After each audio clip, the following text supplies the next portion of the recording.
Hello दोस्तों, स्वागत है आपका हमारे यूट्यूब चैनल एग्रीकल्चर 2.0 में। दोस्तों आज ये हमारा तीसरा दिन है एमसीक्यू प्रैक्टिस का, जो कि दोस्तों हमारे चैनल पर सी यू टी पी जी इसका पेपर अभी होने वाला है 21 मार्च और 30 मार्च को। तो उसकी एमसीक्यू क्वेश्चन कराए जा रहे हैं, जिसका आज तीसरा दिन है। दोस्तों उम्मीद है कि आपको ये क्वेश्चन पसंद आते होंगे और आपके लिए हेल्पफुल भी होंगे। दोस्तों अगर आप लोगों को वीडियो अच्छी लगे तो ज़्यादा से शेयर कीजिएगा और कमेंट करके बताइएगा कैसी लगी है। दोस्तों आपका ज़्यादा टाइम लेते तो वीडियो को स्टार्ट करते हैं। तो हमारा पहला क्वेश्चन है, केले की एंथ्रेक्नोज अंगूर की डाउनी मिल्ड्यू बीमारी है। तो जो केले का एंथ्रेक्नोज और अंगूर की डाउनी मिल्ड्यू बीमारी है वो कैसी है? वायुजनित है, मृदा जनित है, बीज जनित है, मृदा एवं बीज जनित दोनों है। तो हमारा जो ये बीमारी है तो कैसी है? वायुजनित है। कैसी है दोस्तों? वायुजनित है। अगला क्वेश्चन, अदरक की राइजोम सड़न अरबी की ब्लाइट सेम का एंथ्रेक्नोज बीमारी है। तो अदरक की राइजोम सड़न, अरबी की ब्लाइट और सेम का एंथ्रेक्नोज कैसी बीमारी है? ये मृदा जनित है, बीज जनित है, मृदा एवं बीज जनित है, वायु जनित है। तो दोस्तों ये कैसी है? ये मृदा एवं बीज जनित है। कैसी है? मृदा एवं बीज जनित है। अगला क्वेश्चन है, आम के गुच्छे रोग की रोकथाम की जा सकती है। तो आम के गुच्छे रोग की रोकथाम कैसे की जा सकती है? आम जो गुच्छा रोग होता है तो उसकी रोकथाम कैसे की जा सकती है? नेफ्थालीन एस्टिक एसिड से, ब्लाइटोक्स से, बोल्डो मिश्रण से, सल्फर से। तो जो आम का गुच्छे रोग की रोकथाम की जाती है वो नेफ्थालीन एस्टिक एसिड से की जा सकती है। अगला क्वेश्चन है, जब नर गेमिट गतिशील हो तथा मादा गेमिट अगतिशील हो वह स्थिति क्या कहलाती है? कि जब नर गेमित गतिशील हो और मादा गेमित अगतिशील हो तो वह स्थिति क्या कहलाती है? हेट्रोगेमस कहलाती है, एंसोगेमस कहलाती है, आइसोगेमस कहलाती है, इनमें से कोई नहीं। तो वह स्थिति क्या कहलाती है जिसमें मादा अगतिशील होता है और नर गतिशील होता है? तो वह स्थिति हेट्रोगेमस कहलाती है। क्या कहलाती है? हेट्रोगेमस कहलाती है। अगला क्वेश्चन, कवक में हेट्रोलेथस का पता किस सन में लगा था? कवक में हेट्रोलेथस का पता किस सन में लगा था? सन 1902, सन 1904, सन 1932 या सन 1956 में? तो हेट्रोलोगस का कवक में पता लगा था वो 1904 में लगा था। कब लगा था? 1904 में। अगला क्वेश्चन, कवक में हेट्रोलेथस का पता किस वैज्ञानिक ने लगाया? जो ये हेट्रोलेथस था इस पता कब लगा था? 1904 में। और किस वैज्ञानिक ने लगाया था? रॉबर्ट कोच ने लगाया था, ब्ले ब्लेक्सी ने लगाया था, क्लार्क ने लगाया था, ल्यूएन हॉक ने लगाया था? तो ये पता लगाया था ब्लेक्सी ने लगाया था। ब्लेक्सी ने लगाया था ये पता। अगला क्वेश्चन, आम की पाउडरी मिल्ड्यू बीमारी की रोकथाम की जा सकती है। तो आम की जो पाउडरी मिल्ड्यू बीमारी है उसकी रोकथाम कैसे की जा सकती है? कापर फफूंद नाशक छिड़काव कर, जो कापर फफूंद नाशक का छिड़काव कर की जाती है, मर्क्यूरिक फफूंद नाशक का छिड़काव कर, सल्फर युक्त फफूंदनाशक का छिड़काव कर, जिंक फफूंदनाशक छिड़काव कर। तो पाउडर मिल्ड्यू बीमारी कैसे रोकथाम की जा सकती है? वो कहती कापर फफूंदनाशक का छिड़काव कर। जो कापर फफूंदनाशक है उसका छिड़काव करके आम का पाउडर मिल्ड्यू रोका जा सकता है। अगला क्वेश्चन, प्लांट पैथोलॉजी एक है। तो प्लांट पैथोलॉजी क्या है? अप्लाइड साइंस है, फंडामेंटल साइंस है, ए बी दोनों है या व्यवहारिक साइंस है? तो जो हमारा प्लांट पैथोलॉजी है अप्लाइड और फंडामेंटल दोनों है, मतलब ए बी दोनों हो जाएगा। तो अप्लाइड साइंस भी है, फंडामेंटल साइंस भी है, प्लांट पैथोलॉजी। अगला क्वेश्चन, माइकोलॉजी में अध्ययन किया जाता है। तो माइकोलॉजी में किसका अध्ययन किया जाता है? फफूंदी का किया जाता है, एल्गी का किया जाता है, नेमाटोड का किया जाता है, प्रोटोजोआ का किया जाता है? तो जो माइकोलॉजी में अध्ययन किया जाता है फफूंदी का किया जाता है। किसका किया जाता है? माइकोलॉजी में हमेशा अध्ययन फफूंदी का किया जाता है। ठीक है। अगला क्वेश्चन, अगर आ जाए बैक्टीरियोलॉजी में तो बैक्टीरिया किया जाता है। अगला क्वेश्चन, प्रजनन स्पोर है। तो प्रजनन स्पोर क्या है? स्पोर है, एस्कोस्पोर है, जाइगोस्पोर है, बेसिडियोस्पोर है? तो प्रजनन स्पोर क्या है? प्रजनन स्पोर क्या है? एस्कोस्पोर है। क्या है? प्रजनन स्पोर क्या है? एस्कोस्पोर है। अगला क्वेश्चन, निम्न में से मिलाओ। तो ये अधिकतर कभी कभी एग्जाम में मिलान वाले भी क्वेश्चन भी पूछ लेता है, तो ये हमें मिलाना है। तो मस्टिगोमाइकोटोनिया क्या होगा इसमें? तो पहले हम ऑप्शन देखते हैं। पहले हम क्या है, 1 2 ठीक। ऑप्शन के अनुसार हम लेके क्या देखते हैं? पहले का दूसरा होगा जाइगो माइकोटोनिया स्पोर। तो जाइगो माइकोटोनिया तो भाई स्पोर बनाता है, हाँ बिल्कुल सही कहा, बनाता है। जाइगो माइकोटोनिया स्पोर बनाता है। अगला देखते हैं दूसरे का। मेस्टिगो माइकोटोनिया जाइगोस्पोर बनाता है। तो मेस्टिगो माइकोटोनिया जो है वो जाइगोस्पोर बनाता है। तो हाँ बनाता है। ठीक है, ये हो जाएगा इसका। मेस्टिगो माइकोटोनिया जाइगोस्पोर बनाता है। नहीं नहीं दोस्तों, गलत हो गया, सॉरी सॉरी। मिस्टिको माइकोनिया जाके स्पोर का मतलब तो स्पोर बनाता है ना। मिस्टिको माइकोनिया स्पोर बनाता है। तो हमारा पहले का हो जाएगा दूसरा, हमारा पहले का दूसरा हो जाएगा। और जाइगो माइकोटोनिया क्या करता है, मा जाइगो माइकोटोनिया जाइगोस्पोर बनाता है। जाइगो माइकोटोनिया जाइगोस्पोर बनाता है। और एस्को माइकोटोनिया क्या बनाता है, एस्को माइकोटोनिया क्या बनाता है, एस्कोस्पोर बनाता है। क्या बनाता है, एस्कोस्पोर बनाता है। और बेसिडियो माइकोटोनिया क्या बनाता है, बेसिडियोस्पोर बनाता है। तो हमारा ये हो जाएगा पहले का दूसरा, दूसरे का पहला, तीसरे का चौथा, चौथे का तीसरा। तो ये किस में है, पहले का दूसरा, दूसरे का पहला, तीसरे का चौथा, चौथे का तीसरा। तो ये हमारा पहला आंसर सही हो जाएगा। क्या हमारा पहला आंसर सही हो जाएगा। आगे देखते हैं।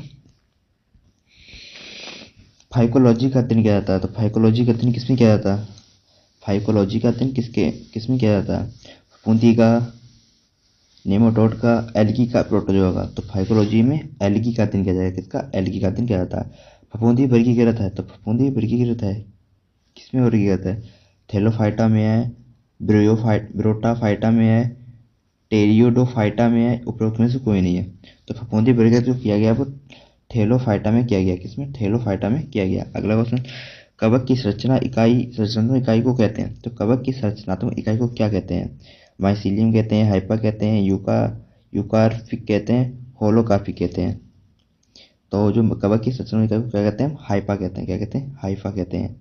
कवक की संरचनात्मक इकाई को हम हाइफा कहते हैं। अगला क्वेश्चन, जब माइसीलियम दो कोशिकाओं के बीच उपस्थित होता है, जब माइसीलियम दो कोशिकाओं के बीच उपस्थित रहता है तो उसे क्या कहते हैं, इंटरसेलुलर कहते हैं, इंट्रासेलुलर कहते हैं, इंटरसेलुलर कहते हैं, इको इक्टोफिटिक कहते हैं, या इंटरफिटिक कहते हैं।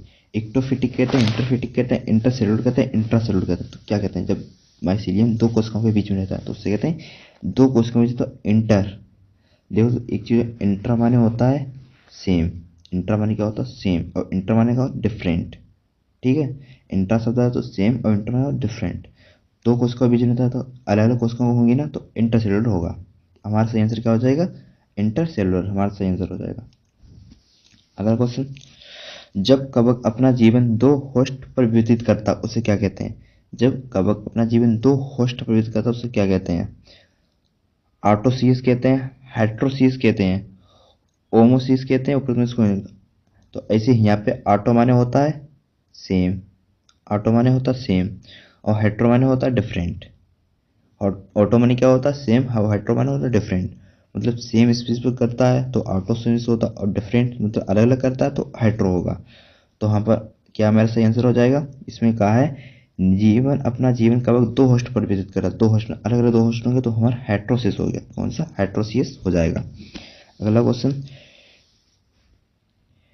टीलियर स्पोर है। तो टीलियर स्पोर क्या है, एक कोशिकीय, द्विकोशिकीय, बहुकोशिकीय, उपयुक्त में से कोई नहीं। तो जो टीलियर स्पोर है वो हमारा द्विकोशिकीय है। कैसा, द्विकोशिकीय है। अगला क्वेश्चन, वेक्टरोलॉजी में अध्ययन किया जाता है। तो वेक्टरोलॉजी में अभी मैंने आपके बताया था कि वेक्टरोलॉजी में किसका अध्ययन किया जाएगा, जीवाणु का, जीवाणु की संरचना का, जीवाणु की वर्गीकरण का, और जीवाणु जनन का, ये सभी का। तो जो हमारा वेक्टरोलॉजी में किया जाएगा, सभी का किया जाएगा ना। बैक्टीरियोलॉजी में बैक्टीरिया किया जाता है, बैक्टीरिया में क्या जीवाणु, तो जीवाणु में सभी का नहीं किया जाएगा ना, तो ये सभी हो जाएगा। अगला क्वेश्चन, जब माइसीलियम कोशिका के अंदर विद्यमान हो तो क्या कहलाता है। जब माइसीलियम कोशिका के अंदर विद्यमान हो तो क्या कहलाता है, इंट्रासेलुलर कहलाता है, इकोटोफिटिक कहलाता है, एंडोफिटिक कहलाता है, या एंटासेलुलर कहलाता है। तो यहाँ पर देखिए क्या बोला है, जब माइसीलियम कोशिका के अंदर, कोशिका के अंदर, इसमें क्या बोला था दो कोशिकाओं के बीच में, इसमें बोला कोशिका के अंदर। तो इसमें क्या हो जाएगा, इसमें हो जाएगा इंट्रासेलुलर हो जाएगा। मतलब अपनी कोशिका के अंदर होगा ना तो इंट्रासेलुलर सेम, तो इंट्रासेलुलर हो जाएगा ना कि इंट्रासेलुलर। ठीक है, तो इसमें इंट्रासेलुलर हो जाएगा। अगला क्वेश्चन, माइकोराइजा है, तो माइकोराइजा क्या है? माइकोराइजा क्या है? कवक का जड़ सड़न के साथ संबंध या कवक का एल्गी के साथ संबंध? तो माइकोराइजा है वो कवक का जड़ सड़न के साथ संबंध माइकोराइजा है। अगला क्वेश्चन, इनक्यूबेशन पीरियड को कहा जाता है, इनक्यूबेशन पीरियड को क्या कहा जाता है? तो infection period, timer period, infection period या बार पीरियड, उपयुक्त में से ए बी दोनों या इनमें से कोई नहीं। तो इनक्यूबेशन पीरियड को कहा जाता है इन्फेक्शन पीरियड। क्या कहा जाता है? Infection period. अगला क्वेश्चन, सिस्टेमिक बीमारी है, सिस्टेमिक बीमारी है तो सिस्टेमिक बीमारी कैसी है? लेट ब्लाइट ऑफ पोटैटो, गेहूं की लूज बीमारी है, गेहूं का अगेती झुलसा है, उपयोग में से कोई नहीं। तो ये है गेहूं की लूज स्मथ बीमारी है, किसी गेहूं की लूज स्मथ बीमारी है।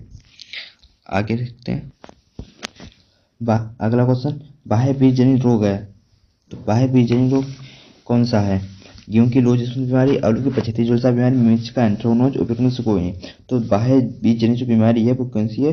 गेहूं की लूज स्मथ बीमारी बीज जनित बीमारी है ये।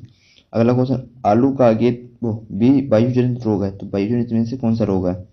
आलू का अगेती झुलसा, बाजरे का स्मट, गेहूं का रस्ट, उपयुक्त में से सभी। तो जो वायु जनित है ये कौन सा इसमें से है? तो जो वायु जनित है वो बाजरे का स्मट रोग है, तो बाजरे का जो स्मट रोग होता है वो वायु जनित होता है। ठीक है। आगे, कार्बनिक फास्फोरस युक्त रसायन है, तो कार्बनिक फास्फोरस युक्त रसायन कौन सी है? हिनोसान, कैप्टान, थायराम या उपयोग में सभी। तो कार्बोनिक फास्फोरस है वो हिनोसान है। ठीक है। अगला, एंटीबायोटिक्स, एंटीबायोटिक्स क्या है? स्ट्रेप्टोसाइक्लिन है, टेट्रासाइक्लिन है, ब्लास्टी ब्लास्टी ब्लास्टिसिडीन है, ये उपयुक्त में से सभी है। तो एंटीबायोटिक क्या है? एंटीबायोटिक ये सभी चीजें, स्ट्रेप्टोमाइसिन, टेट्रामाइसिन और ब्लास्टिन, ये सभी एंटीबायोटिक हैं, तो ये सभी हो जाएगा हमारा। टिक्का बीमारी किसकी है? बहुत ही इंपॉर्टेंट ये है। टिक्का बीमारी किसकी है? अधिकतर परीक्षा पूछ लेगी टिक्का बीमारी किसकी है? तिल की है, सूरजमुखी की है, मूंगफली की है, उपयोग में से कोई नहीं है। तो ये सभी को बताओ कि किसकी है टिक्का बीमारी? मूंगफली की है। किसकी है? मूंगफली की है। अगला क्वेश्चन, हाइपरप्लेसिया है, तो हाइपरप्लेसिया क्या है? पौधों के भाग के आकार में वृद्धि, पौधों के अंगों में आकार में कमी, पौधों के भाग में बढ़ोतरी, पौधों के भाग में आकार में वृद्धि, कमी या बढ़ोतरी, या पौधों के भागों में वृद्धि, कोशिकाओं की संख्या बढ़ाकर, पौधों के भागों में वृद्धि, कोशिकाओं की संख्या बढ़ाकर। तो हाइपरप्लेसिया क्या है? तो हाइपरप्लेसिया ये है पौधों के भागों में वृद्धि, कोशिकाओं की संख्या बढ़ाकर। अगला क्वेश्चन, अधिकतर कवक किस तापक्रम पर वृद्धि करते हैं? अधिकतर कवक किस तापक्रम पर वृद्धि करते हैं? 10 से 12, 20 से 28, 15 से 20, 28 से 30। तो अधिकतर जो कवक तापक्रम पर वृद्धि करते हैं वो 28 से 30 डिग्री सेंटीग्रेड हो जाएगा। अगला क्वेश्चन, कवक की वृद्धि के लिए मीडियम का पीएच मान रखते हैं, तो कवक की वृद्धि के लिए जो मीडियम का पीएच मान रखते हैं कितना रखते हैं? 4.2, 5.6, 4.8 या 7.0। तो ये रखते हैं पीएच 5.6 रखते हैं। अगला क्वेश्चन, मूंगफली का टिक्का रोग या टिक्का बीमारी का कारण क्या है? सर्कोस्पोरा इंडिका, सर्कोस्पोरियम पर्सोनेटा, एल्बुगो कैंडिडा या पायरिकोलेरिया लाइनी। तो जो टिक्का रोग की बीमारी का कारण है वो है एल्बुगो कैंडिडा, एल्बुगो कैंडिडा टिक्का रोग की बीमारी का कारण है। तो ये हमारा सही आंसर हो जाएगा।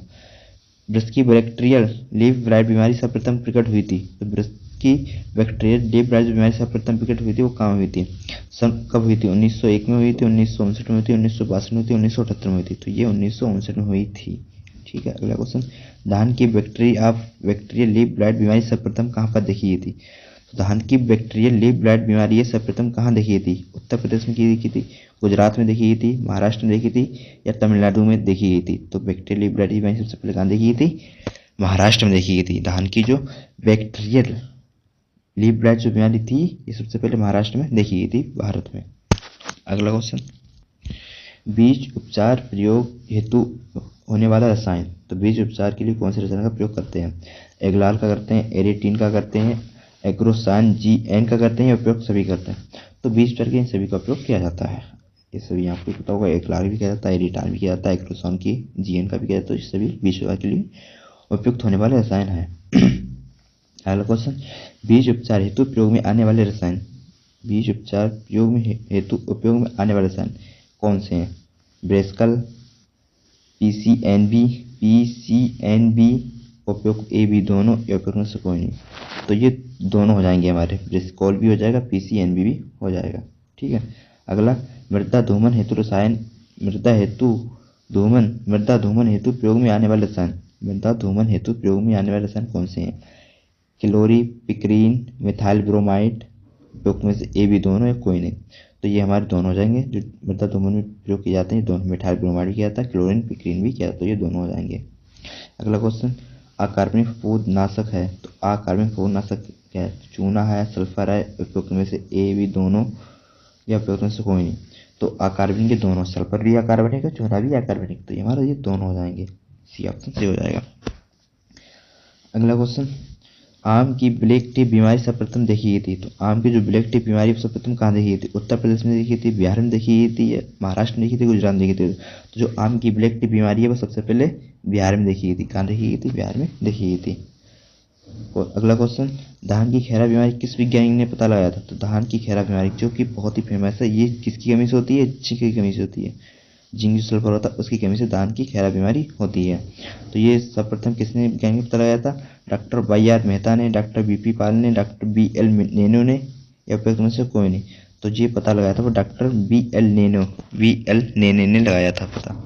अगला क्वेश्चन, टोबैक मोज़ेक बीमारी सर्वप्रथम किसने पता लगाया था? टीएमबी, टोबैक मोज़ेक बीमारी। तो टोबैक मोज़ेक बीमारी का सर्वप्रथम पता किसने लगाया था? मेयर ने लगाया था, लुहाक ने लगाया था, चार्ट ने लगाया था, उपयुक्त में से कोई नहीं लगाया था। तो जब इस बीमारी का पता लगा था वो मेयर ने 1886 में लगाया था। मेयर ने 1886 में टीएमबी वो टीबी तो मुझे बीमारी का पता लगाया था 1886 में मेयर ने। अगला क्वेश्चन, कार्बनिक फफूंदनाशक है, तो कार्बनिक फफूंदनाशक कौन सा है इनमें से? इंडोसल्फान Z78 है या इंडोफिल M45 है? कार्बनिक फफूंदनाशक कौन सा है इसमें? इंडोफिल Z45, इंडोफिल M45, उपयुक्त में से ए बी दोनों या उपयुक्त में से कोई नहीं। जो कार्बनिक फफूंदनाशक हैं ये हमारे दोनों से हैं, इंडोफिल M45 भी, इंडोफिल Z78 भी। अगला, मर्क्यूरिक फफूंदनाशक कौन सा है? मर्क्यूरिक फफूंदनाशक कौन सा है? एग्लाल, सेरेसान, एग्रोसिनजियन या ये सभी? तो मर्क्यूरिक जो फफूंदनाशक है सभी हैं।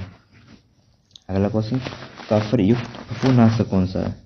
बोर्डो मिश्रण, कापर ऑक्सीक्लोराइड, उपयुक्त में से ए बी दोनों और उपयुक्त में से कोई नहीं। तो ये दोनों मिश्रण दोनों हैं, बोर्डो मिश्रण भी काफर युक्त है और कापर ऑक्सीक्लोराइड भी, इसमें तो कापर है ही, तो ये दोनों हो जाएंगे हमारे। अगला, बेंजीन युक्त फफूंदनाशक है, तो बेंजीन युक्त फफूंदनाशक कौन सा है? ब्रिसिकोल होता है, पीसीएनबी होता है, ए बी दोनों है या इनमें से कोई नहीं है? तो ये हमारे ए बी दोनों हो जाएंगे, बेंजीन युक्त दोनों है। तो ये फफूंदनाशक पूछ लेता तो ये अच्छे से याद करिएगा, अधिकतर फफूंदनाशक कौन सा फफूंदनाशक है कौन सा नहीं है। आगे देखते हैं, क्रूसीफर्स की सफेद रस्ट बीमारी का कारण क्या है? तो क्रूसीफर्स की जो सफेद बीमारी रस्ट होती है उसका कारण क्या है? एल्बुगो कैंडिडा है, एल्बुगो इंडिका है, क्रूसीफर्ट कैंडिडा है, उपयुक्त में से कोई नहीं। तो जो हमारी बीमारी का कारण है वो एल्बुगो कैंडिडा है। क्या? एल्बुगो कैंडिडा है। अगला क्वेश्चन, मिलाम सोरा लाइनाई कवक है, मिलाम सोरा लाइनाई कवक है, तो कौन सा? आर्टोसियस है, एट्रोसियस है, ये भी दोनों है या उपयुक्त में से कोई नहीं है? तो ये आर्टोसियस है। कैसा? ये आर्टोसियस है। अगला क्वेश्चन, पौध लगन रोग के नियंत्रण हेतु बीज उपचार की दवा है, तो जो पौध गलन रोग होता है तो उसके रोग के नियंत्रण के लिए कौन सी बीज उपचार की दवा है? एग्रोसिनजियन 0.25% या मेलाथियान 5% या एग्रोसानजियन 2.5% या उपयुक्त में से कोई नहीं। तो इसके लिए हम जो दवा का उपयोग करेंगे वो एग्रोसानजियन 0.25%। ठीक है, आगे बढ़ते हैं। क्षेत्रीय ग्रामीण बैंक की स्थापना हुई थी। अगला क्वेश्चन क्या है? क्षेत्रीय ग्रामीण बैंक की स्थापना हुई थी वो कब हुई थी? 1975 में हुई थी, 1970 में हुई थी, 1960 में हुई थी, 1940 में हुई थी। तो क्षेत्रीय ग्रामीण RRB, क्षेत्रीय ग्रामीण की जो स्थापना हुई थी वो 1975 में हुई थी। कभी थी? 1975 में हुई थी। अगला क्वेश्चन, केंद्रीय सरकार क्षेत्रीय ग्रामीण बैंक को ऋण देती है तो कितने % देती है? 20% देती है, 50% देती है, 40% देती है, 7% देती है। तो जो केंद्र सरकार होती है क्षेत्रीय ग्रामीण बैंक को 60% ऋण देती है। कितनी? 60% देती है। अगला क्वेश्चन, बैंकों का राष्ट्रीयकरण हुआ था, तो बैंकों का राष्ट्रीयकरण कब हुआ था? 19/7/1969, 19/7/1970, 19/20/7/1970 और 19/7/1975। तो ये राष्ट्रीयकरण हुआ था, ये 19/7/1969 को हुआ था बैंकों का राष्ट्रीयकरण। अगला क्वेश्चन, अल्पकालीन ऋण का अधिक से अधिक समय होता है। तो अल्पकालीन ऋण का जो अधिक से अधिक समय होता है वो कितने माह होता है? 10 माह, 15 माह, 20 माह, 25 माह। तो अधिक से अधिक अल्पकालीन का जो समय होता है वो 15 माह होता है। अगला क्वेश्चन, लघु कृषक योजना शुरू हुई थी। तो लघु कृषक योजना शुरू हुई थी वो कब हुई थी? 1970 में हुई थी, 1971 में, 1980 में या 1960 में? तो ये योजना 1971 में शुरू हुई थी। कब हुई थी? 1971 में शुरू हुई थी। अगला क्वेश्चन, लघु कृषक योजना का अध्यक्षक होता है जिलाधिकारी होता है, अपर जिलाधिकारी होता है जिसे एसडीएम बोलते हैं, या तहसीलदार होता है, या कृषि सचिव होता है? तो लघु कृषक योजना का जो अध्यक्ष होता है वो जिलाधिकारी होता है। कौन होता है? जिलाधिकारी होता है। अगला क्वेश्चन, 20 सूत्रीय कार्यक्रम लागू हुआ था। तो 20 सूत्रीय कार्यक्रम लागू हुआ कब हुआ था? 1970 में हुआ था, 1980 में हुआ था, 1982 में, 1985। तो ये हुआ था 1980 में। 20 सूत्रीय लागू कार्यक्रम कब लागू हुआ था? 1980 में हुआ था। अगला क्वेश्चन, PRAI स्थिति है, PRAI स्थिति है, स्थित है, तो कहाँ स्थित है? PRAI कहाँ स्थित है? उत्तर प्रदेश में, राजस्थान में, मध्य प्रदेश में, पंजाब में। तो PRAI जो स्थित है वो हमारे उत्तर प्रदेश में स्थित है। ठीक है। अगला क्वेश्चन, राष्ट्रीय कृषि कमीशन ने अपनी रिपोर्ट प्रस्तुत की थी। तो राष्ट्रीय कृषि कमीशन ने अपनी रिपोर्ट कब प्रस्तुत की थी? 1976 में की थी, 1975 में की थी, 1980 में की थी या 1982 में की थी? तो जो राष्ट्रीय कृषि कमीशन ने जो अपनी रिपोर्ट प्रस्तुत की थी वो 1976 में की थी। कब की थी? 1976 में की थी। अगला क्वेश्चन, प्लानिंग कमीशन की स्थापना कब हुई थी? तो प्लानिंग कमीशन की स्थापना कब हुई थी? 1940 में हुई थी, 1955 में हुई थी, 1950 में, 1960 में? तो जो प्लानिंग कमीशन की स्थापना हुई थी वो 1950 में हुई थी। कब हुई थी? 1950 में हुई थी। अगला question, reserve bank of India RBI की स्थापना कब हुई थी? तो आरबीआई की स्थापना कब हुई थी? 1935 में या 1940 में, 1945 में या 1950 में? तो आरबीआई की स्थापना कब हुई थी? 1935 में हुई थी। अगला क्वेश्चन, उत्पादन लागत का कितने प्रतिशत भाग श्रम मजदूरी के लिए होता है? तो उत्पादन लागत का कितने प्रतिशत भाग श्रम मजदूरी के लिए होता है? 25 से 30, 15 से 20, 20 से 25, 25 से 35। तो इसका कितना भाग होता है? ये 25 से 30% होता है। कितना होता है? 25 से 30% होता है। अगला क्वेश्चन, कृषि लागत एवं मूल्य आयोग का गठन हुआ था। तो कृषि लागत एवं मूल्य आयोग का गठन कब हुआ था? 1965 में हुआ था, 1960 में हुआ था, या 1970 में हुआ था, 1975 में हुआ था? तो कृषि लागत एवं मूल्य आयोग का जो गठन हुआ था वो 1965 में हुआ था। कब हुआ था? 1965 में हुआ था। अगला क्वेश्चन, भारत में टीवी का प्रसारण हुआ। तो भारत में टीवी का प्रसारण कब से शुरू हुआ था? 1953 में, 1960 में, 1955 में, गलत ऑप्शन बोल दिए। 1967 में, 1970 में, 1975 में, 1972 में? तो भारत में जो टीवी का प्रसारण हुआ था वो 1967 में शुरू हुआ था। कब हुआ था? 1967 में शुरू हुआ था। अगला क्वेश्चन, एमईएम की स्थापना कब हुई थी? तो एमईएम की जो स्थापना हुई थी 1953 में हुई थी, 1955 या 1960 या 1965 में? तो एमईएम की जो स्थापना हुई थी वो 1953 में हुई थी। कब हुई थी? 1953 में हुई थी। अगला क्वेश्चन, प्रथम प्रारंभिक अवस्था लागू हुई थी। प्रथम प्रारंभिक अवस्था कब लागू हुई थी? तो प्रथम प्रारंभिक अवस्था 1966 में लागू हुई, 1960 में या 1955 में या 1965 में? तो ये 1966 में लागू हुई थी। कब हुई थी? 1966 में लागू हुई थी। अगला क्वेश्चन, पोस्ट स्वतंत्र अवस्था लागू हुई। पोस्ट स्वतंत्र अवस्था कब लागू हुई? 1947 में, 1950 में, 1955 में, 1960 में? तो पोस्ट स्वतंत्र जो अवस्था लागू हुई वो 1947 में हुई। कभी 1947 में हुई।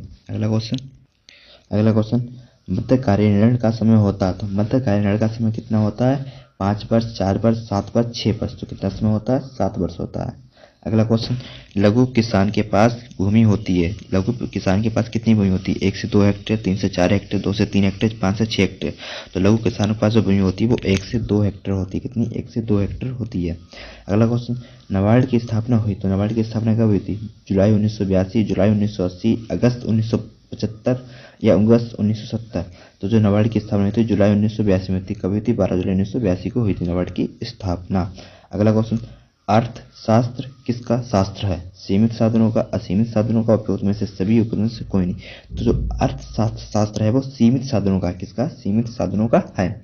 अगला क्वेश्चन, आईसीएआर की स्थापना कब हुई थी? ICAR, Indian council agriculture research की स्थापना कब हुई? 1929 में हुई थी, 1930 में हुई थी, 1940 में, 1945 में हुई थी। तो जो ये स्थापना हुई थी 1929 में हुई थी। कब हुई थी? 1929 में हुई थी। अगला क्वेश्चन, रॉयल कमीशन की स्थापना कब हुई थी? तो रॉयल कमीशन एक कमेटी थी जिसकी स्थापना कब हुई थी? 1928 में या 1940 में, 1930 में या 1942 में? तो रॉयल कमीशन कमेटी की स्थापना हुई थी 1928 में हुई थी। अगला क्वेश्चन, IARI की स्थापना कब हुई? IARI Indian agriculture research institute की स्थापना कब हुई? 1930 में, 1935 में, 1970 में या 1975 में? तो जो ये स्थापना हुई 1935 में। अगर यहाँ पे 1905 होता तो वो ऑप्शन सही होता, 1905। तो यहाँ पर क्योंकि 1935 में इसे पुनः स्थापन किया था बिहार से दिल्ली की ओर, ठीक है, जिसके जो भूकंप आ गया था तो उसी कारण इसे पुनः स्थापन किया गया था। तो IR की स्थापना कब हुई थी? 1935 में हुई थी। हमारा ऑप्शन बी सही हो जाएगा। अगला क्वेश्चन, भारत आय के मामलों में आत्मनिर्भर हुआ है या नहीं? वो कब हुआ? तो भारत आय के मामले में आत्मनिर्भर कब हुआ? तो 1960 में हुआ, 1965 में हुआ, 1970 में हुआ, 1975 में हुआ। तो ये कब हुआ था? ये 1965 में हुआ था। हमारा बी ऑप्शन सही हो जाएगा। अगला क्वेश्चन, दहेज प्रथा अधिनियम बना। तो दहेज प्रथा अधिनियम कब बना? 1951, 1950, 1940, 1960। तो जो दहेज प्रथा अधिनियम बना वो 1951 बना। कब बना? 1951 में बना। अगला क्वेश्चन, हिंदू उत्तराधिकारी अधिनियम बना। तो हिंदू उत्तराधिकारी कब नियम बना? 1960, 1956, 1970, 1965। तो ये नियम कब बना? 1965 में बना। तो दोस्तों ये आज के हमारे कुछ इंपॉर्टेंट क्वेश्चन थे जो कि बहुत आपको पसंद आए होंगे, उम्मीद करते हैं। आपको कुछ एक्स्ट्रा पॉइंट बताएंगे जो कि अधिकतर पूछ लेते हैं कि मतलब खोज किस व्यक्ति ने की, कौन सी खोज किस व्यक्ति ने की। तो पूछ लिया था कि गोल्डन राइस की खोज किसने की थी? तो गोल्डन राइस किस खोज किसने की थी? तो गोल्डन राइस की थी खोज इंगो पोर्ट्रिकस। किसने की थी? इंगो पोर्ट्रिकस ने की थी। पोर्ट्रिकस ने की थी इसकी खोज क्यों की थी? कि उसमें जो मात्रा पाई थी उसमें विटामिन ए की मात्रा अधिक पाई थी। क्यों? इसमें केरोटीन पाया जाता है। केरोटीन के कारण इसमें विटामिन ए की मात्रा अधिक पाई जाती है। विटामिन ए की मात्रा पाई जाती है गोल्डन राइस में। इसकी किसने खोज की थी? एक ट्रांसजेनिक वैरायटी है, ये जेनेटिक इंजीनियरिंग के द्वारा डेवलपमेंट की गई थी। ट्रांसजेनिक वैरायटी है तो ये जेनेटिक इंजीनियरिंग के द्वारा डेवलपमेंट की थी। ये से डेवलपमेंट करने खोजा था वो ईगो पोर्ट्रिकस ने खोजा था। ये विटामिन ए के लिए उत्तरदायी होती है। आगे देखते हैं कुछ पर पूछ लिया जाता है कि शंकर कपास को या किसने खोजा था? शंकर कपास को सीटी पटेल। किसने खोजा था? सीटी पटेल। सीटी पटेल ने, ठीक है। शंकर कपास को सीटी पटेल। ये भी ये भी जेनेटिक्स इंजीनियरिंग के द्वारा डेवलपमेंट की गई बीमारी है। ये भी जेनेटिक्स इंजीनियरिंग के द्वारा डेवलपमेंट की गई एक वैरायटी है शंकर कपास, जो कि सीटी पटेल ने इसे खोजा था।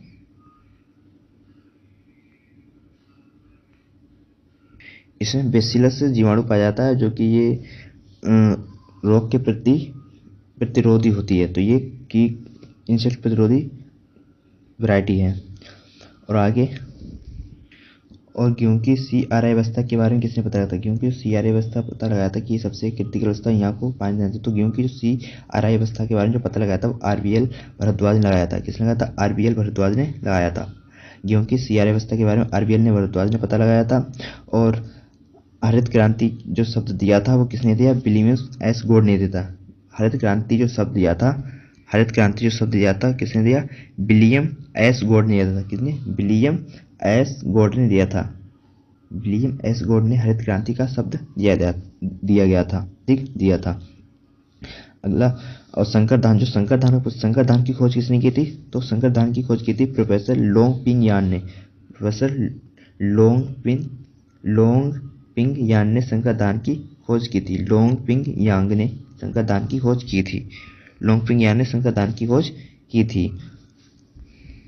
और जीरो टिलेज के फादर कौन है? जीरो टिलेज के फादर कौन है? Zero tillage. तो जीरो टिलेज के जो फादर हैं जीबी ट्रिपलेट हैं। जीबी ट्रिपलेट हैं, ठीक है। जीबी ट्रिपलेट हैं, ठीक है, ट्रिपलेट। जीबी ट्रिपलेट हैं जीरो टिलेज के फादर हैं। और खरपतवार बीट के इसके बीट के कौन है? जेंथ्रोटुल है। बीट के कौन है? जेंथ्रोटुल है। और आलू में SPT SPT सीड प्लांट तकनीकी, सीड प्लांट तकनीकी, सीड प्लांट तकनीक को किसने खोजा था? तो जो आलू में सीड प्लांट तकनीक को जो पता लगा था पुष्कर नाथ ने लगाया था। किसने? पुष्कर नाथ ने लगाया था। दोस्तों ये आज आपके कुछ इंपॉर्टेंट क्वेश्चन थे और कुछ इंपॉर्टेंट पॉइंट थे जो परीक्षा में पूछ लिए जाते हैं, वैज्ञानिक की किसने क्या खोजा था। तो आज का लेक्चर यहीं समाप्त करते हैं, मिलते हैं अगली वीडियो में। अगर आप लोगों को वीडियो अच्छी लगे तो वीडियो को लाइक, चैनल को सब्सक्राइब करना ना भूलें और अपने दोस्तों के साथ शेयर करें और कमेंट करके बताइएगा आपको वीडियो कैसी लगी। तो इसी तरह मिलते हैं अगली वीडियो में, चलते हैं। जय हिंद, जय भारत।